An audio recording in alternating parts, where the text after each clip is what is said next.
dipersembahkan oleh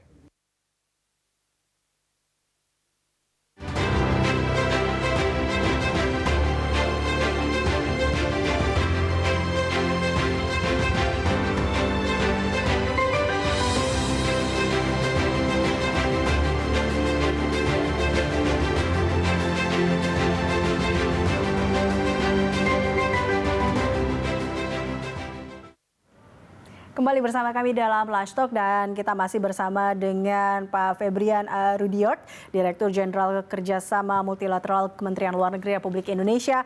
Pak Febrian, ini kalau tadi melihat 3 agenda yang Anda katakan, ini sepertinya kita lihat bahwa memang Indonesia terus berupaya memainkan perannya sebagai tadi yang diharapkan adalah sebagai jembatan atau bridge builder untuk tadi melihat kondisi yang saat ini apa yang diperlukan dan menjembatani bagaimana DKPBB harus melakukan tindakan seperti itu ya. Bahkan akhirnya muncul 4 resolusi inikah Pak yang kita lihat cukup menarik ya, diantaranya terkait dengan resolusi perpanjangan mandat misi pemeliharaan perdamaian di Lebanon. Dan saya agak menarik ketika membaca yang terakhir yaitu tentang resolusi tentang personel penjagaan perdamaian perempuan yang diprakasai oleh Indonesia. Ini juga luar biasa sebenarnya. Bisa diceritakan Pak? Baik, jadi kan kita tahu sekarang Dewan Keamanan ini di dalamnya isinya macam-macam negaranya. Dan ada kecenderungan untuk sulit mencapai konsensus dan kesepahaman. Tapi di tengah-tengah situasi demikian, alhamdulillah kita masih berhasil menjadikan kita berfungsi sebagai konsensus maker dan bridge builder. Nah, tadi Mbak Elisa sampaikan betul Mbak, ada 4 resolusi, ada resolusi mengenai perpanjangan UNIFIL, resolusi mengenai perpanjangan UNISOM, resolusi mengenai sanksi Mali. Tapi yang menarik sekali dan ini nggak pernah ada sebelumnya, resolusi mengenai women in peacekeeping. Ini menarik dalam arti 2 hal. Yang pertama, resolusi mengenai women in peacekeeping ini baru sekali nih diangkat gitu. Karena ini berdasarkan pengalaman Indonesia dan bagaimana kita memandang role of women itu dalam peacekeeping itu betul-betul sangat instrumental, memberikan nilai tambah dalam operasi penjaga perdamaian dunia.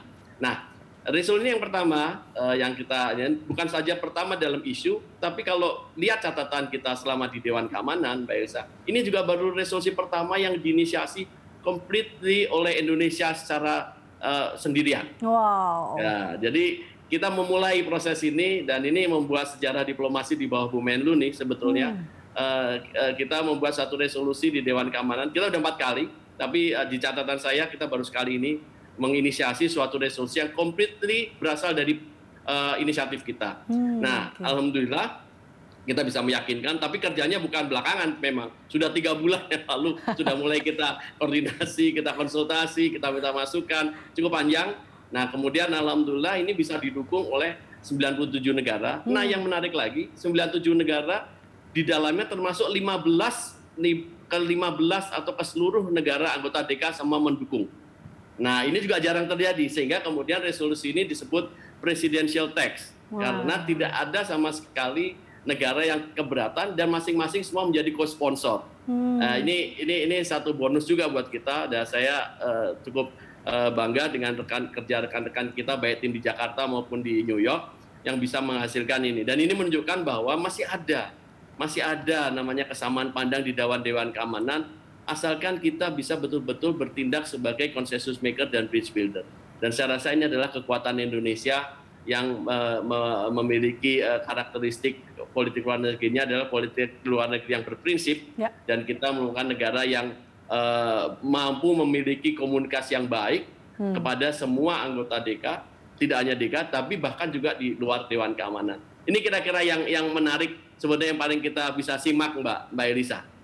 Tapi ini saya juga agak menarik, ini kan bagaimana meyakinkan semuanya atau negara-negara lain bahwa terkait dengan hal ini Pak, ini tentu pekerjaan yang sulit ya dan ini menjadi sebuah tantangan pastinya. Saya rasa ini kita total diplomasi nih, ini adalah manifestasi dari yang namanya total diplomasi. Jadi mulai dari perwakilan kita di New York melakukan lobby terhadap kantor mereka yang benar-benar di council di New York. Kemudian di Jakarta kita juga melakukan koordinasi dan mengundang seluruh dubes-dubes DK yang ada di Jakarta, kita yakinkan juga. Dan perwakilan kita di negara-negara di mana anggota DK itu ada ya di Washington, di macam-macam yang 15 itu kita juga yakinkan. Jadi tiga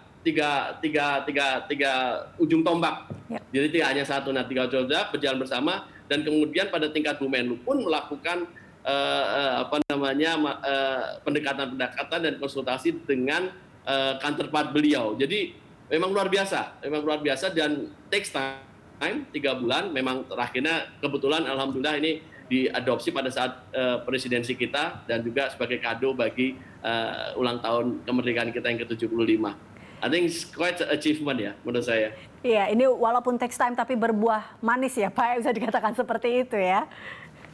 Dengan Ya, hasil yang betul. sempurna. Oke, nah ini juga kita lihat, kita dapat 2 kali untuk menjadi presiden di DKPBB ini. Ini bisa Anda mungkin kita lihat perbedaannya lah Pak. Apa yang mungkin yang berbeda di 2019 dan di 2020 ini. Ya. Ini kan kita juga lihat di awal 2020 ini kita sudah masuk dalam ya dengan bisa dibilang berperang juga melawan pandemi ini atau COVID-19 ini. Jadi kalau dibilang setiap masuk DK itu proses belajar yang baru tuh benar Mbak Elisa. Jadi setiap kita di DK ini beda juga environment dengan 10 tahun lalu waktu kita di DK. Nah sekarang even di 2 presidensi pun berbeda. Yeah. Yaitu dalam arti environment-nya berbeda. Ya pada saat dulu tahun 2019 pandemik belum ada. Yeah. Ya, sehingga pendekatan, pertemuan, konsultasi bisa dilakukan secara fisik. Nah, sementara yang sekarang berbeda, sudah hybrid dan kemudian juga formatnya juga berbeda juga. Jadi memang ada yang berbeda sekarang tapi ini tidak membuat kita menjadi kecil hati atau merasa terbatasi untuk melakukan hal-hal yang bisa kita lakukan. Jadi environment berbeda, format berbeda, tapi yang tetap sama itu komitmen dan tentunya fungsi kita sebagai bridge builder dan consensus maker. Oke, baik. Kita akan lanjutkan perbincangan ini. Nampaknya semangat itu masih terasa ya Pak sampai sekarang ya. Kita akan kembali pemirsa dalam Lash Talk sesaat lagi.